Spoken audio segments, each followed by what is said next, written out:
toutes et à tous, bienvenue sur la chaîne YouTube Mining Boost. Je me présente, Elliot, gérant de la société Mining Boost qui existe depuis 2018. On a fait une première série de vidéos avec des benchmarks sur les PC gaming et on souhaitait, puisque c'est notre métier, faire une série de vidéos et de tutos pour vous aider à améliorer votre matériel pour miner.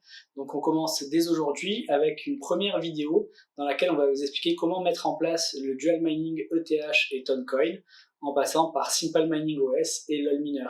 Pour cette vidéo, on va utiliser toute une série de cartes de la série AMD RX 6000, donc RX 6600, 6600 XT, 6700 XT, 6800 XT, et une carte spéciale minage faite par AMD, la G-Pro X080.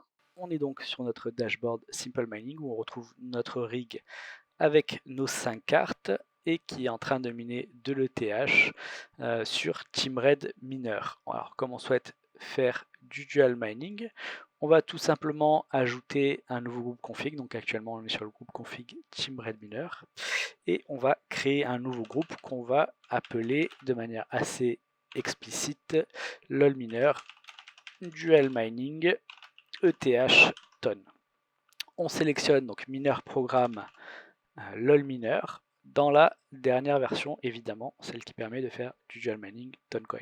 Alors par défaut, comme la plupart des logiciels de minage, on est sur l'algorithme, donc derrière la première commande A avec l'argument ETH. Donc on est là pour miner de l'ETH par défaut et on est bien sur la pool Ethermine également par défaut. On a la variable wallet ETH qui récupère votre wallet ETH par défaut configuré sur votre compte Simple Mining comme nom d'utilisateur sur Ethermine et la variable rigname qui reprend le nom du rig comme worker sur Ethermine. Donc tout ce qui touche ETH, on le laisse tel quel et on va simplement ajouter les options dont on a besoin pour faire du dual mining sur Toncoin.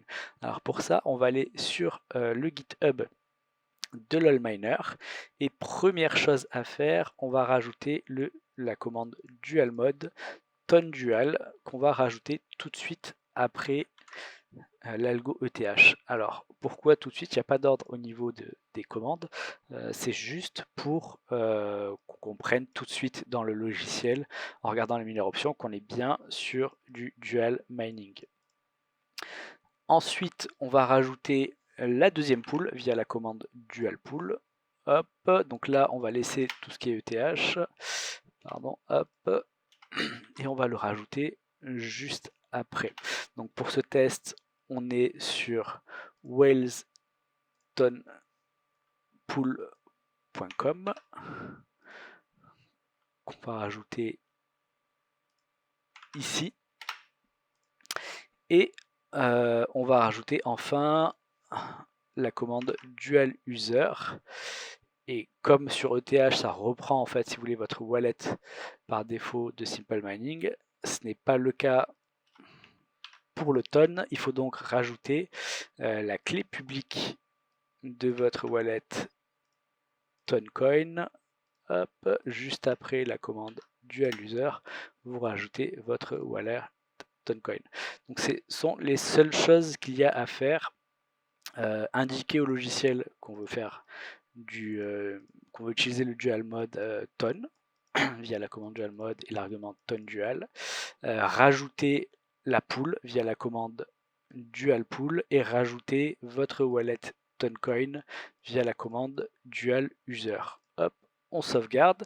Donc on a le groupe config ici et le groupe OC. On va utiliser des réglages d'overclocking différents de l'ETH. On y reviendra un petit peu plus tard, mais on n'est ni sur des commandes, ni sur des réglages pour le Toncoin, ni sur des réglages pour le TH, on est vraiment sur des valeurs intermédiaires. Alors, étant donné qu'on a testé toutes les cartes, on ne va pas en parler tout de suite, on va juste reload, et on va laisser Simple Mining couper TeamRed Miner et lancer LolMiner. Voilà, donc au bout de quelques minutes, on a terminé de charger le DAG pour ETH et on a un hash rate du coup sur les deux algorithmes qui apparaît. Sur ETH, on a une très légère perte, à peu près 1 MH en général. Alors pas sur toutes les cartes, sur la 6600 on a très peu de pertes, mais sur la 6600 XT on perd à peu près 1,5 MH. C'est pas forcément dû au dual mining, c'est plus dû à nos réglages d'overclocking qui sont assez basiques et assez soft, on va dire. On a des fréquences mémoire légèrement plus basses que lorsqu'on mine de l'ETH tout seul. Voilà, c'est pas dû spécifiquement au dual mining. Donc au niveau des perfs, sur le Toncoin, par contre, ça va de 893 mH à 2475. Au niveau de la consommation électrique, du coup, on a fait quelques relevés entre ETH solo, Toncoin solo et en dual mining. Ce qu'on observe, c'est qu'on a forcément, en règle générale, une surconsommation en dual mining par rapport à l'ETH, puisque c'est vers quoi on va le comparer. On a entre 27 et 66 watts de consommation en plus. Pour les performances des cartes lorsqu'elles minent du Toncoin en dual mining, on est à peu près à 50% des performances sur du minage de Toncoin tout seul. Donc la 6800 XT fait partie des cartes qui s'en sortent le mieux, puisqu'on est quasiment à 55% des perfs globales. Et la carte qui s'en sort le moins bien est la 6700 XT, où on est en dessous des 50%, on est à 48% à peu près. Et la G-Pro X080, pareil, qui s'en sort difficilement, mais un petit peu mieux, bizarrement. Il faut rappeler du coup que la AMD G-Pro X080 est basée sur la même architecture que la 6700 XT. C'est pour ça qu'elles ont des performances assez proches. Elles ont un nombre de processeurs de flux différents, mais elles partagent la même architecture Navy 22. Là où ça devient intéressant, c'est lorsqu'on compare le taux de hash par watt en dual mining et en Toncoin solo. On se rend compte que finalement, le ratio perf-conso est largement meilleur en dual mining qu'en solo. C'est-à-dire qu'en fait, vous allez avoir des cartes qui vont miner de l'ETH de la même façon, ou quasiment à 95-98% de la même façon. Et vous allez avoir un petit supplément en consommation énergétique, mais ce supplément en consommation énergétique est extrêmement bien utilisé. En fait, en comparaison entre le Toncoin solo et le Toncoin en dual mining, on est en général sur le Toncoin solo entre 22 et 27 MH par watt. En dual mining, on est entre 33 et 41. Donc les G Pro X080 et 6700 XT sont les cartes qui ont le meilleur rapport perf conso, mais c'est celles qui ont le moins bon rapport perf prix. Elles ont un taux de hash assez faible par rapport au prix qu'elles coûtent. Par contre, elles ont un rapport perf conso excellent et encore meilleur du coup en dual mining. C'est-à-dire qu'en fait, en règle générale, si vous voulez, quand on va pousser les cartes sur un algorithme dans ses retranchements, atteindre les derniers méga-hash nous coûte extrêmement cher en énergie. En fait, les derniers méga-hash ont un rapport perf-conso généralement plus élevé. Là, le fait de miner du Toycoin en dual mining, c'est l'inverse. On pousse les cartes, on consomme plus, mais en fait, on gagne énormément plus en faisant du dual mining.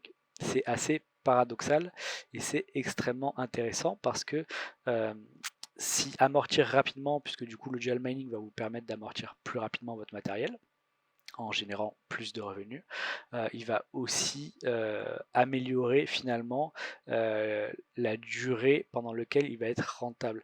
Le rapport perf-conso étant meilleur, finalement on augmente la durée pendant laquelle il va être intéressant. Au final, le nerf de la guerre sera toujours le rapport perf-conso.